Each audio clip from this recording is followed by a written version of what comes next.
Hey y'all, Jay here from Jay's Decor and Restore. It's that time again, and I'm calling upon all my wine drinkers. If you throw your corks away, don't do that. Let me show you what to do with them. This is a super cute idea. I will tell you, it takes some patience and some time, and maybe even a little bit of wine while you're doing this. If you're not a wine drinker, not to worry. You can buy those corks at Hobby Lobby. You can order them at Amazon. As a matter of fact, I had to order a bag of them, and it wasn't expensive at all. It was like $12 for a bag of 100. So let's go ahead and get started. All right, so what you're going to need for this project is going to be lots of corks, toothpicks, a glue gun, and a round styrofoam wreath. You're going to start, this is how I found was easier. You're going to start by actually steaming the corks. This will allow for you to be able to stick the toothpicks in much easier. So I put in just a little bit of water, and you want to make sure that the corks don't touch the water. So I used a strainer and covered them. And it was probably about 5 minutes before I took the first batch out. So you want to do them in sections because they will cool off, and then it'll be harder to go ahead and start sticking those toothpicks in. Now, to start off with, you're going to start by sticking the toothpicks at one end, and you just simply twist them in. And you're going to need a little bit of force, but not a lot if you've steamed them. And then once you have, I would say maybe your first batch should be of about 50 to 100, depending on the size of styrofoam that you're going to use. Then you're going to start sticking the actual corks into the styrofoam, just like I am on the inner part of the styrofoam, all the way around. And like I said, you're going to need a lot of corks. I think because of the size that I chose for this wreath, I ended up using about 300 corks. But you can always get a much smaller wreath, and it all depends on how big you want that wreath to be for you.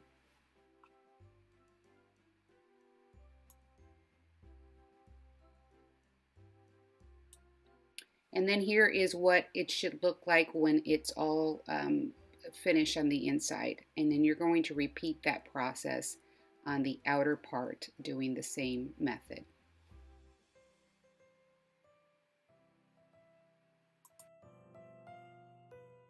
Now once the inner and outer part of the wreath are completely finished, you're going to start working on the top of the wreath, and these are going to go in sideways. Here I'm showing a picture of how I put the toothpick in sideways on the cork. And then I'm using hot glue gun here to secure them in. I didn't use the hot glue on the inner and outer part because the toothpick goes in much further and they're pretty secure, so they didn't need the glue. And then when you're done with the top, laying them down flat, then you're going to randomly start gluing just corks in different directions just to give it a kind of a fuller look. And here you'll see a little bit of the styrofoam showing in areas that I couldn't fit the cork sideways. So it's okay because I'm going to cover them as they're randomly glued on the top. And this is what it'll look like when it's completely finished. So you see how cute it looks when you randomly glue the corks in different directions. I did leave a spot there where I didn't glue them because that is where I'm going to put my bow.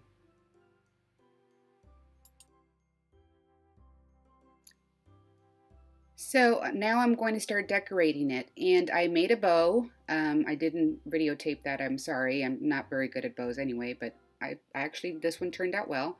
And now I'm going to start putting in some of the decorations. Now what I'm doing here is I'm not going to glue anything in, and the bow is actually just tied.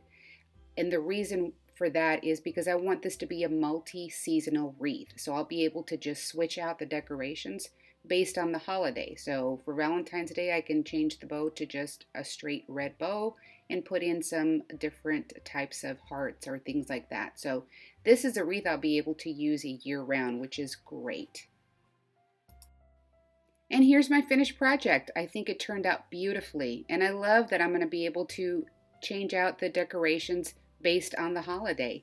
And as time goes on, I may add more decorations for Christmas, but for now, this is what I have. So start saving your corks now. I know this is something that you may not be able to do for this season, but save them and ask your friends to save them for you. And when you have enough, you can create your own cork wreath. Well, thanks for joining, and until next week's Holiday Decor series, don't forget to like, subscribe, and share. Cheers!